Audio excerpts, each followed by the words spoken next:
baby, welcome to the Ariel Show. I'm Ariel, and today I'm in Lynchburg, Virginia, hanging out with my BFF, and her sweet little daughter was kind enough to let me film in her room today, which is why we've got Barbie Dreamhouse going on back there for you, just a little treat. Today I'm going to be sharing with you 6 new things you didn't know about me. At least I think there's 6, maybe 5, maybe 7, who knows, that you don't know about me, kind of like stage edition. I did 10 things that you don't know about me about a year back, and you guys have been asking for another one. And as I was thinking of them, most of them were kind of like fun live show related, so I thought this would be a fun way for you to kind of see what goes on in our heads with live show, what goes on behind the scenes and all that stuff. So that's kind of my first thing I want to share with you, is how much goes on behind the scenes. Most people see a 30-minute to an hour show and they think that's pretty much all there is. You get up on stage, you sing your heart out, you walk off, and you eat some pizza.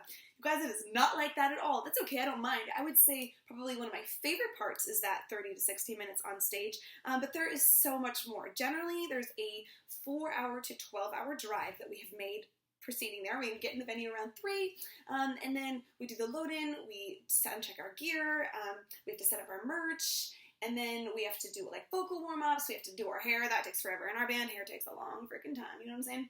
And then, yeah, I guess we do get to go on stage, which is so much fun. And then after that, we wait around for about 10 minutes while Adam dries off and finds a clean shirt to wear, because he always sweats too much. It's disgusting.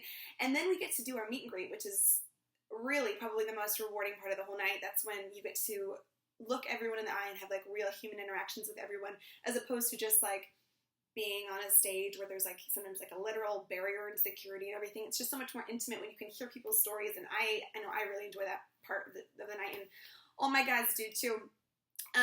And sometimes before we go on stage, we used to be really good at like having a little ritual together. We'd all like get together and be like, yeah, this is what we feel about the show. Here's what we're going to focus on. But now that we've been a band for so many years, we usually just kind of wing it. And, you know, we're lucky if we can like make some eye contact before we walk on stage.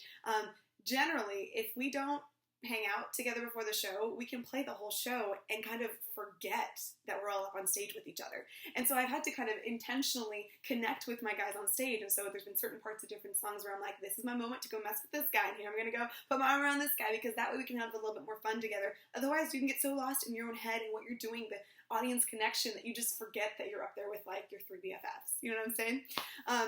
Speaking of Adam sweating too much, Adam spits on me on stage. Not just me, he spits on everybody. And a lot of times it lands on me because of where I'm standing, especially in smaller stages.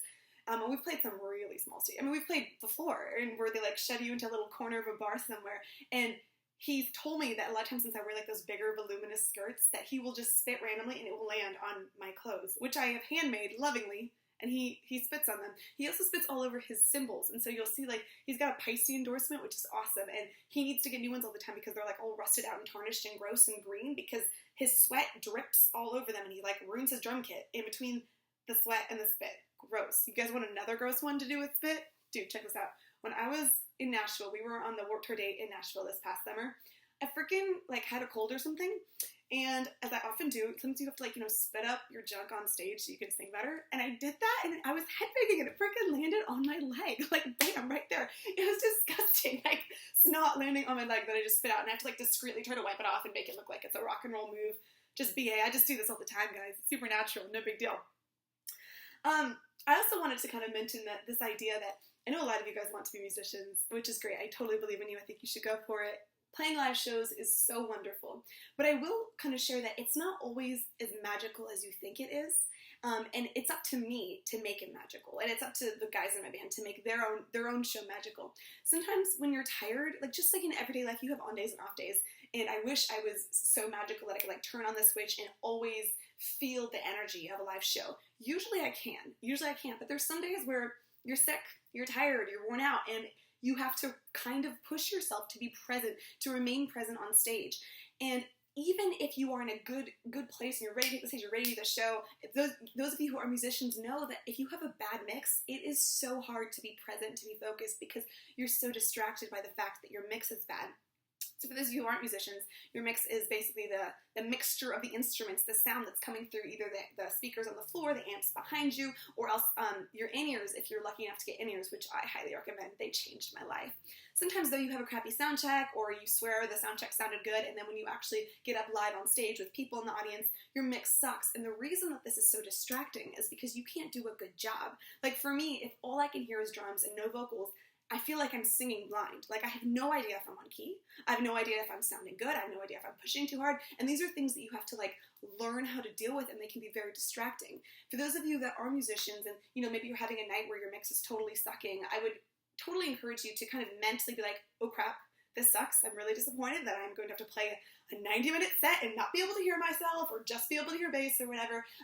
But don't let it be a loss. And that's the thing I've really learned is I can still have fun with it. You just kind of have to let go and be like, I might suck right now. I might kill it. You never know.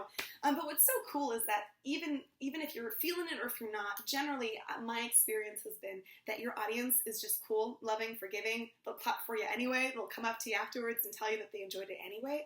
So it's like, it's a win-win. A lot of times, if you just show up and do your best, they really are grateful for that and they're not picking you apart.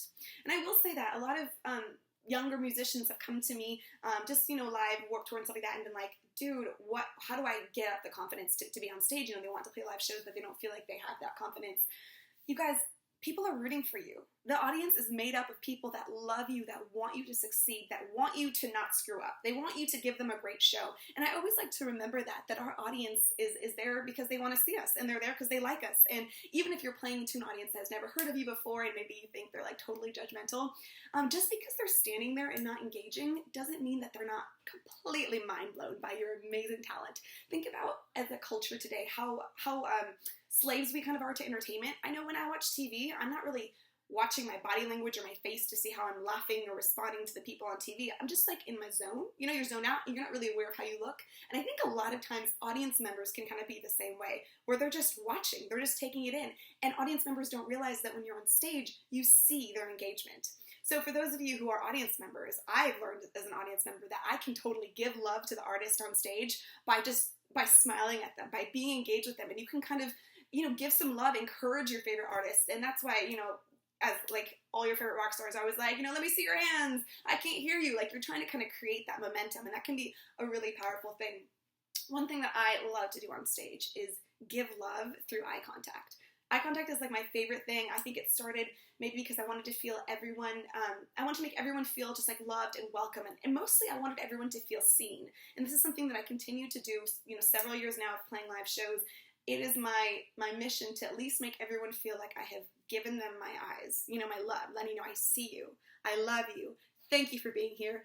Even if you hate me, I still love you. And that's what I'm trying to do. Obviously, it's not always physically possible to stare at everyone in the audience, you know, if you're playing in front of thousands of people. And, you know, you don't need to. Like, you don't have to do that. But at least give them something. Give them some love. You know what I'm saying? They'll appreciate that.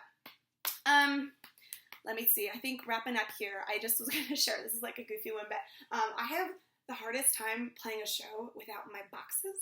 So my boxes, they're not just mine, we all have boxes except for Adam, and they are called ego risers in the music industry because you stand on them and they inflate your ego, apparently.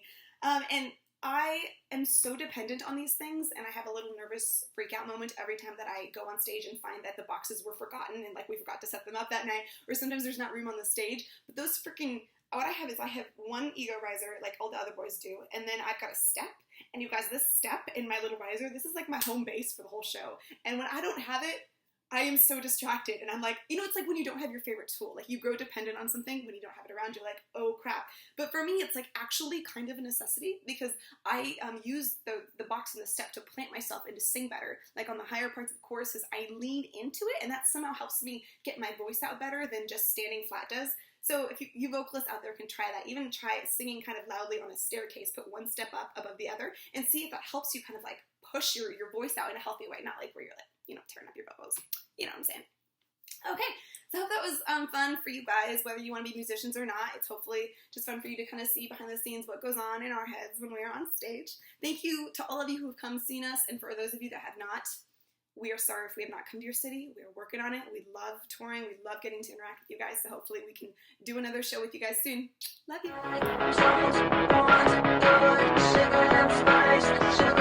you.